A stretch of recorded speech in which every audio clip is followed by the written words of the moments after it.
Hello दोस्तों, कैसे हैं आप लोग। आज मैं बहुत ही महत्वपूर्ण जानकारी लेकर आया हूँ। मानव संपदा पे प्रॉपर्टी रिटर्न जो कर्मचारी के द्वारा भरा जा रहा है उसके संबंध में बात करूँगा। बहुत ध्यानपूर्वक सुनिएगा शुरू से अंत तक। जो भी हमारी क्वेरी हैं उसका रिजॉल्व भी मैंने किया है इसके अंदर। तो सबसे पहले मानव संपदा आप पोर्टल पर लॉगिन करेंगे। जिस तरह से आप स्क्रीन पर देख रहे हैं मैं लॉगिन कर रहा हूँ। जिस विभाग में भी आप हैं उस विभाग को चुनेंगे। यहाँ पर यूज़र डिपार्टमेंट में मैं बेसिक में हूँ, बेसिक चुन रहा हूँ। कैप्चा कोड डालेंगे, आईडी पासवर्ड डालेंगे, जो भी आपका है। डालने के बाद में पूरा ध्यान से सुनिएगा, क्योंकि इसमें प्रॉब्लम ये होगी कि डेटा जब लॉक हो जाएगा तो एडिटिंग नहीं होगी। इसका ध्यान रखेंगे। अब मेन यही है, तो आपको डायरेक्ट लॉग नहीं करना होगा डेटा, आप आराम से सेव करते जाइए। अब मैं देखिए मैं लॉगिन कर रहा हूँ। जैसा आप स्क्रीन में देख रहे हैं कि मैंने यहाँ पर मानव संपदा पोर्टल खोल लिया है। और खोलने के बाद ये देखिएगा, जूम कर रहा हूँ मैं। और जूम करने के बाद देखिए हम यहाँ पर जाएंगे। एक ऑप्शन है पहला जनरल। जनरल पे जाने के बाद में देखिए ये ऑप्शन आएगा प्रॉपर्टी रिटर्न। जैसे स्क्रीन पर आप देख रहे होंगे 4th नंबर पे है प्रॉपर्टी रिटर्न। आप क्लिक करेंगे। उसके बाद पूछेगा इमूवेबल प्रॉपर्टी या मूवेबल प्रॉपर्टी। प्रॉपर्टी दो तरह की होती है, चल या अचल संपत्ति। अगर आपकी चल संपत्ति है, जैसे आप जानते हैं चल संपत्ति में पैसा, मोबाइल, लैपटॉप, गाड़ी, आभूषण वगैरह आते हैं। अचल संपत्ति में मकान, ज़मीन, घर, दुकान, कारखाना, ये सब चीज़ आती हैं। अब मैं थोड़ा कुछ बातें हैं महत्वपूर्ण, इसका ध्यान रखेंगे आप। वीडियो ज़्यादा लंबी नहीं है, बस मेन बातें बताऊँगा मैं।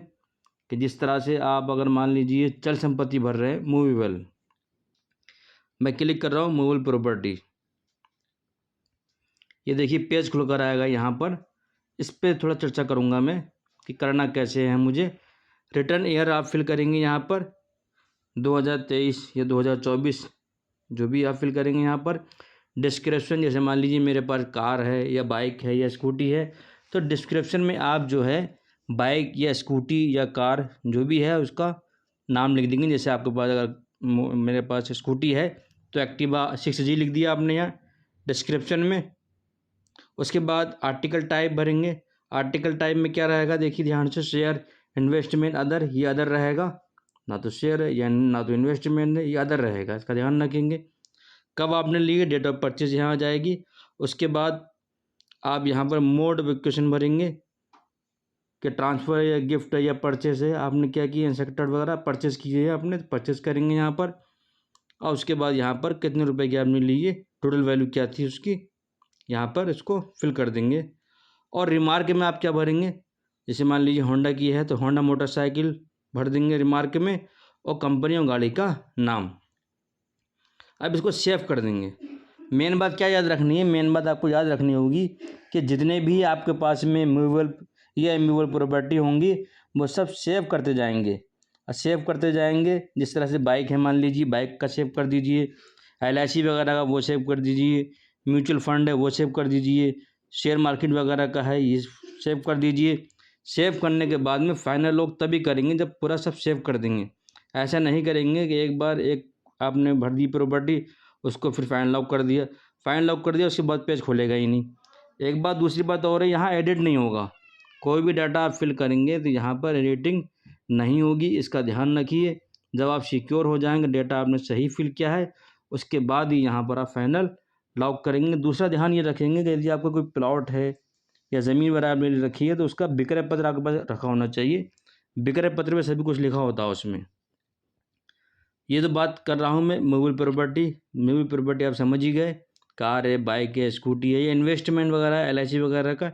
LIC वगैरह अगर आप भर रहे हैं तो उसका भी ध्यान रखेंगे। यहाँ पर डिस्क्रिप्शन में पॉलिसी नंबर डाल देंगे LIC में, जो भी रहेगा सम एश्योर्ड डाल देंगे, कब तक जमा करना ये डालेंगे उसमें डिस्क्रिप्शन में। और रिमार्क में आप लिख सकते हैं कि प्लान और टेबल नंबर और इंस्टॉलमेंट कितने का है। ये सब मूवेबल प्रॉपर्टी की बात कर रहा हूँ। शेयर है आपका, म्यूचुअल फंड वगैरह है, तो वही डिस्क्रिप्शन में आप भर देंगे, जो भी इस कंपनी का आपने लिया होगा, जो भी नंबर होगा फॉलियो। और रिमार्क में आप इन्वेस्टेड अमाउंट भर देंगे। तो ये मैं बात कर रहा था मूवेबल प्रॉपर्टी की। अब मैं दूसरा ऑप्शन में जाता हूँ जो हमारा है इमूवेबल प्रॉपर्टी। अचल संपत्ति जिसे हम कहते हैं, उसका देखिए ये पेज खोलेगा और देखिए यहाँ पे कुछ चीज़ें पूछ रहा है। सारी चीज़ें आसान है, बस आपके पास विक्रय पत्र होना ज़रूरी है। विक्रय पत्र में एड्रेस लिखा होता है, विक्रय पत्र में उसकी लंबाई चौड़ाई लिखी होती है, ज़मीन की ऑनर नेम वगैरह लिखा होगा और साथ ही साथ उसमें कितने रुपए की ली आपने वो लिखा होगा। वही चीज़ पूछ रहा है इसके अंदर कि प्रॉपर्टी एरिया कितना होगा, कंट्री, डिस्ट्रिक्ट, लोकेशन क्या है उस प्लॉट की, ऑनर नेम आपके नाम में है या वाइफ के नाम में है, रिलेशन क्या है, जिसके नाम में होगी उस रिलेशन होगा। अब मोड ऑफ इक्वेशन में क्या होगा कि आपने खरीदी है, किसी ने आपको गिफ्ट की है। इस तरह से आप ये भरेंगे। और साथ ही साथ देखिए प्रॉपर्टी टाइप में आप देखिए ध्यान से पूछ रहा है कि हाउस है, हाउसिंग है, ये कमर्शियल बिल्डिंग है, रेजिडेंशियल है, जो भी होगा वो भरेंगे। प्रॉपर्टी नंबर आपको विक्रय पत्र में मिलेगा, स्टेट भर देंगे, तहसील भर देंगे, पिन कोड भर देंगे। ऑनर शेयर, जैसे मान लीजिए आपके पिताजी का अगर मान लीजिए मकान है, मकान भर रहे हैं मान लीजिए, और मकान की कीमत 20 लाख रुपए है, तो मकान पापा के नाम में है तो ऑनर नेम यहाँ पापा का नाम लिखेंगे आप। और आप अगर मान लीजिए 2 भाई हैं तो उसमें आप 50-50% यहाँ अपना शेयर दिखाएंगे ऑनर शेयर में, इसका ध्यान रखेंगे। और इक्वेशन डेट में ये रहेगी किस डेट में आपने वो लिया है। प्रॉपर्टी में रहेगा कि रेंट पे है या सेल्फ ऑक्यूपाइड है, जो भी आपको सही लगे आपको वही चूज़ करेंगे। एनुअल इनकम कुछ होगी नहीं उस मकान से, अगर किराए पे आप दे रखा है तो इनकम होगी, यदि आप रह रहे हैं तो उसमें कोई इनकम आपकी नहीं होगी। तो कुछ चीज़ों का ध्यान रखेंगे। जब ज़मीन का भरेंगे तो विक्रय पत्र आपके पास होना चाहिए। LIC वगैरह भर रहे हैं तो बॉन्ड अपने पास रखें, और बाइक का अगर भर रहे हैं या स्कूटी या कार का भर रहे हैं तो उसके पेपर्स अपने पास रखिए। मेन बात ये रहेगी इसकी कि जो सेव करते जाएंगे डेटा को, और जब सिक्योर हो जाए तो उसके बाद ही फाइनल लॉक करिएगा। ये सारे पेपर यदि आपके पास हैं तो इसको फिल करने में आसानी होगी, कोई दिक्कत नहीं आएगी। बाकी कोई अगर क्वेरी हो तो आप कमेंट में कमेंट कर सकते हैं। Thank you.